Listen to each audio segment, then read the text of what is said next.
Hi, I'm George Davis, and welcome to this month's M46.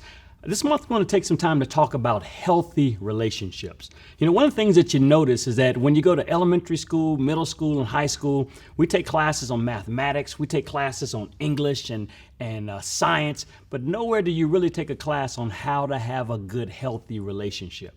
And so the end result is most of us end up just doing what comes naturally to us, which means if we've grown up in healthy relationships, we end up exhibiting healthy relationships. But in our society today, with the level of dysfunction that exists in families across the board, there are lots of folks, including many of us, who grow up not really understanding how to have healthy relationships. Sometimes our relationships end up being too clingy. We allow somebody to pull on us and take out of us what they shouldn't take out of us. And then sometimes we're quick to cut a good relationship off because we're not ready or able to work through the difficulties that come with relationships. So this month, I want you to focus in on who are the healthy relationships in your life. Who are the people in your life right now that deserve to have you invest more time into them and get to know who they are? It might be your wife, certainly maybe your children, maybe a good friend who you need to be there as an accountability partner or somebody to keep you built up and encouraged. And one of the things that happens with us as fathers and men is when we understand how to have good relationships, we can turn around and teach our children how to have good relationships.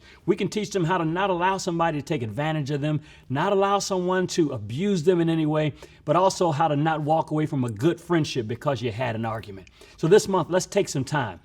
Dive into examining ourselves. Who are you spending quality time with? Maybe you need to pick up the phone and call an old friend who you haven't talked to in a while. Maybe you need to take the wife out on a date. I mean, this will be a good month to get out on a good date with your wife. Certainly, maybe you need to take some alone time with each of your children so they understand just how important they are to you.